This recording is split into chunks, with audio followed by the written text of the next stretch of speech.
Hello అండి, నమస్తే. నేను మీ స్వాతిని. Welcome back to food is life. ఈరోజు మన ఛానల్లో వచ్చేసి చీజ్ పొటాటో పాకెట్స్ ఇది ఎలా ప్రిపేర్ చేసుకోవాలి అనేది అయితే ఇప్పుడు ఈ వీడియోలో చెప్పబోతున్నాను. సో బయట అయితే క్రంచీగా, లోపల చాలా చీజీగా ఎంత టేస్టీగా ఉంటుంది అంటే పిల్లలైతే ఇట్టే తినేస్తారు. ఎంత బాగుంటుందంటే అంత టేస్టీగా ఉంటుందన్నమాట. సో ఇంకా ఆలస్యం లేకుండా మనమైతే ఫస్ట్ ప్రాసెస్లోకి అయితే వెళ్ళిపోదాము. సో ఫస్ట్ అయితే ఇక్కడ ఉడకపెట్టుకున్న బంగాళదుంపలు ఒక మూడింటిని, మీడియం సైజులో ఉన్న 3 బంగాళదుంపల్ని మంచిగా తొక్క తీసేసుకుని ఉడకపెట్టుకోవాలి. ఇలా ఉడకపెట్టుకున్న బంగాళదుంపల్ని ఒక బౌల్లోకి అయితే వేసుకుని ఇలాగా మ్యాషర్తో ఫుల్గా ఇలా మ్యాష్ చేసుకోవాలి నీట్గా. సో ఇలాగా మ్యాష్ చేసుకున్న దానిలోకి ఇప్పుడు మనం ముందుగా ఇవన్నీ కూడా కట్ చేసి పెట్టుకోవాలి. ఏంటంటే పచ్చిమిరపకాయలు, క్యాప్సికము, ఉల్లిపాయలు, టమాటాలు, కొద్దిగా కొత్తిమీర. సో ఇవన్నీ కూడా మనం ఫస్ట్ ముందుగా కట్ చేసి పెట్టేసుకున్నాం అనుకోండి, మనకి ఈజీగా వెంటనే వేసేసుకుని ప్రిపేర్ చేసుకోవడానికి ఈజీగా ఉంటుంది. సో ఏం లేదు, ఒక 3 పొటాటోస్కి 2 మీడియం సైజు ఉల్లిపాయలు అండ్ అలాగే ఒక చిన్న క్యాప్సికము, 2 చిన్న టమాటాలు అండ్ అలాగే 2 నుంచి 3 పచ్చిమిరపకాయలు కూడా వేసుకుని దీనిలోకి అయితే వేసుకుంటున్నాను. కొంచెం కొత్తిమీర కూడా తురుము కొంచెం వేసుకోవాలి. ఆ తర్వాత ఇందులోకి టేస్ట్కి సరిపడా సాల్ట్, కారము, చాట్ మసాలా, గరం మసాలా, అలాగే ఒక స్పూన్ వరకు చిల్లీ ఫ్లేక్స్ కూడా వేసుకోండి. ఎంతైనా చీజీ ఐటమ్స్లోకి మనకి చిల్లీ ఫ్లేక్స్ వేసుకుంటే చాలా టేస్టీగా ఉంటుంది. సో ఇవన్నీ కూడా మిక్స్ చేసేసుకోవాలన్నమాట. ఫస్ట్ అయితే ఇవన్నీ కూడా మంచిగా అన్నీ బాగా పేస్ట్గా అయ్యేటట్టు చేత్తో శుభ్రంగా అయితే ఫస్ట్ కలిపేసుకోండి. ఇవంతా కూడా ఉప్పు కారాలు అన్నీ కూడా బాగా కలిసేటట్టు కూర ముక్కల్లో సో కలిపేసుకోవాలన్నమాట. ఎక్కడా కూడా మనకి బంగాళదుంప అనేది ముక్కగా ఉండకుండా మంచిగా మిక్స్ చేసుకోవాలి. ఇప్పుడు ఇలా మిక్స్ చేసుకున్న ఈ మిశ్రమంలోకి చీజ్ని అయితే నేను ఇలాగా గ్రేట్ చేసుకుని తీసుకుంటున్నాను. ఇలాగా మనం కూరలు తురుముకునేది ఉంటుంది కదా, సో దాంతో అయినా కానీ ఇలా చీజ్ని ఫస్ట్ అయితే మనం ఇలా తురిమేసేసుకోవాలన్నమాట. ఒక క్యూబ్ వరకు తురిమేసేసుకున్నాను. ఆ తర్వాత మాత్రం మనం ఏంటంటే చీజ్ లేయర్స్ కానీ లేదంటే చీజ్ క్యూబ్స్ కానీ ఉంటాయి కదా, సో వాటిని చిన్న ముక్కలుగా కట్ చేసుకుని ఇందులోకి అయితే వేసుకుంటున్నాను అనమాట. సో మనకి ఎక్కువ చీజీనెస్ రావడానికి ఇలా అయితే చీజ్ ముక్కలను అయితే వేసుకుంటున్నాను. పైన చీజ్ తురిమి వేసుకోండి అండ్ అలాగే ఇలా ముక్కలుగా కూడా కట్ చేసుకుని వేసేసుకోవాలి. ఇలా వేసుకుని అన్నీ కూడా ఒకసారి బాగా మిక్స్ చేసేసుకోవాలి. ఈ మిశ్రమాన్ని పక్కన పెట్టేసుకుని ఇప్పుడు కొద్దిగా పొడి పిండి వేసుకుని మనం ముందుగా చపాతీ పిండిని కలిపి పెట్టుకోవాలండి. ఒక అరగంట సేపు నానబెట్టుకుంటే మనకి క్రిస్పీగా వస్తాయి అన్నమాట. సో అలా నానబెట్టుకున్న పిండిలో కొంత పోర్షన్ అయితే తీసుకుని ఫస్ట్ అయితే ఇలాగా అప్పడాల కర్రతో ఒత్తుకోవాలన్నమాట. మనం చపాతీని మంచి షేప్లో అయినా ప్రిపేర్ చేయాలని ఏం లేదండి. మనం ఎలాగో ఎక్స్ట్రాస్ చుట్టూ ఉన్నది కట్ చేసేసి స్క్వేర్ షేప్లో అయితే మనం ప్రిపేర్ చేసుకుంటాం కాబట్టి పెద్దగా అయితే ఒత్తుకుని పెట్టుకోండి. ఇలా ఒత్తుకుని పెట్టుకున్న తర్వాత నేను ఇక్కడ చూపిస్తున్నాను చూడండి, ఎలా స్క్వేర్ షేప్లో అయితే మనం కట్ చేసుకోవాలి. పిండిని ఇలా స్క్వేర్ షేప్లో కట్ చేసుకుని చుట్టూ ఉన్న ఎక్స్ట్రాస్ని అయితే తీసేసుకోవాలి. సో మనం పాకెట్స్ ప్రిపేర్ చేసుకుంటున్నాం అనమాట ఇప్పుడు. సో ఇలాగా ఎడ్జెస్ని తీసేసుకుని ఫైనల్ అవుట్పుట్ అయితే చూపిస్తాను చూడండి మీకు. ఇలా మనకి ఇలా స్క్వేర్ షేప్లో అయితే కట్ చేసేసి పెట్టుకోవాలి. ఈ చుట్టూ ఉన్న ఎక్స్ట్రాస్ని మనం ఇంకొక పిండి ముద్దలాగా ప్రిపేర్ చేసుకుని తర్వాత యూజ్ చేసుకుందాము. సో ఇలాగ స్క్వేర్ షేప్లో కట్ చేసుకున్న చపాతీని దీనిలో మనం ఒక ఎడ్జ్కి అయితే కర్రీని అయితే మనం ప్రిపేర్ చేసుకున్న కర్రీ ఉంది కదా, సో దాన్ని అయితే పెట్టేసుకున్నాము.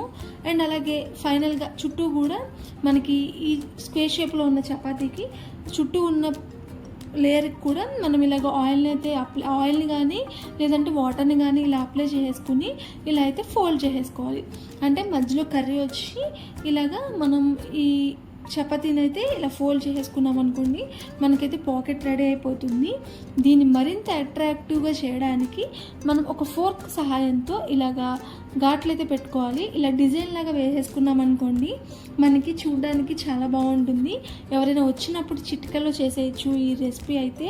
అండ్ అలాగే మీ పిల్లలకు కూడా చాలా అట్రాక్టివ్గా ఉంటుందన్నమాట. తర్వాత ఇలా చీజ్ ఎక్కువగా ఇష్టపడే వాళ్ళకు కూడా ఇది చాలా బాగా నచ్చుతుందనే చెప్పచ్చు. సో ఫైనల్గా అయితే నేను ఇక్కడ ఒక పాకెట్ అయితే రెడీ చేసి పెట్టేసుకున్నాను. ఇలాగే మనం అన్ని పాకెట్స్ కూడా ప్రిపేర్ చేసి పెట్టుకోవాలి. మీకోసమని నేను ఇంకొకటి ఎలా ప్రిపేర్ చేయాలనేది కూడా ఒకసారి చూపిస్తున్నాను. సో చూస్తున్నారు కదా, ఇది కూడా స్క్వేర్ షేప్లో అయితే కట్ చేసుకున్నాను. అండ్ అలాగే ఇంతకటి ప్రాసెస్ పిండి ముద్దను పెట్టేసుకుని ఒక ఎడ్జ్కి దాన్ని ఒక షేప్లోకి అయితే మనం పెట్టుకోవాలి. తర్వాత ఎడ్జెస్కి కొంచెం వాటర్ అయితే అప్లై చేసుకుంటున్నాను. ఇలా వాటర్ అప్లై చేసుకున్నప్పుడు ఏమవుతుందంటే ఆయిల్లో వేసినప్పుడు కర్రీ అనేది బయటికి రాకుండా మంచిగా సీల్ అయ్యి అయితే ఉంటుంది. సో ఇలాగా లాస్ట్లో ఇలా అయితే ఒత్తి పెట్టాలన్నమాట. ఇలా ఒత్తి పెట్టడం వల్ల ఏమవుతుంది అంటే ఆయిల్లో వేయగానే మనకి లోపల ఉన్న పిండి ముద్ద అంతా బయటకు వచ్చేసి ఆయిల్ లోపలికి వెళ్ళిపోయి ఆయిల్ అంతా పాడైపోయి ఇలా అవ్వకుండా మంచిగా ఉంటుంది. సో మనకి సీల్ అయితే మంచిగా చేయాలి చుట్టూ కూడా. ఇలా సీల్ చేసిన తర్వాత ఎడ్జెస్ని ఇలా మరొకసారి ఫోర్క్ సహాయంతో ఇలా డిజైన్ అయితే వేసేస్తున్నాను నేను. చూడడానికి చాలా అట్రాక్టివ్గా ఉంటుంది. సో మనకి ఇంకో పాకెట్ కూడా రెడీ అయిపోయింది. ఇప్పుడు మనం ఏం చేయాలి అంటే ఫస్ట్ ఆయిల్ని లోతుగా ఉన్న కడాయిలోకి ఆయిల్ని వేసుకుని దాన్ని ప్రీ హీట్ చేసుకోవాలి. బాగా హీట్ అయిన తర్వాత మాత్రమే ఈ పాకెట్స్ అయితే వేసేసుకోవాలన్నమాట. ఇలా వేసుకున్న తర్వాత ఒక నిమిషం పాటు ఏం కదిపించకండి. ఇలా కదిపించకుండా ఉంటే అదే పొంగి పైకి వస్తుందన్నమాట. అప్పుడు మనం కొంచెం దాన్ని ఒకదానికొకటి అంటుకోకుండా జస్ట్ కొంచెం అటు ఇటు జరపండి. కొంచెం వేడెక్కిన తర్వాత కొంచెం కలర్ చేంజ్ అయిన తర్వాత దాన్ని రెండో వైపుకి అయితే టర్న్ చేసుకోవాలి. సో ఫస్ట్ అయితే మనం హీట్ అయిన ఆయిల్లోనే వేసుకోవాలి. అప్పుడే ఇవి మంచిగా పొంగి అండ్ అలాగే మంచి కలర్లోకి మంచిగా క్రిస్పీగా వస్తాయి అన్నమాట అవుట్పుట్ అయితే. సో మనం పిండి కలుపుకునేటప్పుడు కొంచెం బొంబాయి రవ్వ కూడా వేసుకున్నాం అనుకోండి, క్రిస్పీనెస్ ఇంకా పెరుగుతుంది. సో మనం పిండి కలపడం చూపించలేదు కాబట్టి నేను చెప్తున్నాను ఇప్పుడు. సో పిండి కలిపేటప్పుడే కొంచెం బొంబాయి రవ్వ వేసుకుని ఎలాగో అరగంట సేపు నానబెడతాం కాబట్టి సరిపోతుంది. సో ఫైనల్గా అవుట్పుట్ చూసారు కదా, ఎంత ఉబ్బి మనకి చక్కగా క్రిస్పీగా కూడా ఉన్నాయి. లాస్ట్లో అయితే మీకు చూపిస్తాను అవుట్పుట్. తర్వాత మనం అదే కడాయిలోకి అయితే మిగిలినవి కూడా వేసేసుకున్నాము. సో మిగిలినవి కూడా వేసేసుకుని మంచిగా ఫ్రై అయితే చేసుకోవాలి. ఫస్ట్ చెప్పిన పాలసీ అనమాట. మనకేంటంటే ఫస్ట్ వేయగానే కలపకూడదు, కొంచెం అతుక్కోకుండా అయితే డివైడ్ చేసుకోవచ్చు. వేసిన తర్వాత కలర్ చేంజ్ అవుతుంది కొంచెం అన్నప్పుడు మనం రెండో వైపుకి అయితే టర్న్ చేసుకోవచ్చు. ఇలా టర్న్ చేసుకుని మంచి కలర్లోకి వచ్చేంత వరకు వేయించుకుని మనం తీసేసుకున్నాం అనుకోండి, ఎంతో టేస్టీ అయిన పొటాటో చీజ్ పాకెట్స్ అయితే రెడీ అయిపోయాయి. ఇవి చూడ్డానికి కాదు అండ్ అలాగే టేస్ట్ కూడా చాలా బాగున్నాయి. సో ఇంకెందుకు ఆలస్యం, మీరు కూడా కంపల్సరీ ఇంట్లో అయితే కంపల్సరీ ట్రై చేయండి. మీకైతే చాలా బాగా నచ్చుతుంది అండ్ చూడ్డానికి కూడా అట్రాక్టివ్గా ఉంది. పెట్టిన తర్వాత ఎవరు అయితే నో అయితే అనరు, అంత టేస్టీగా ఉంటుంది అండ్ అలాగే చూడ్డానికి కూడా చాలా అట్రాక్టివ్గా ఉంటుంది.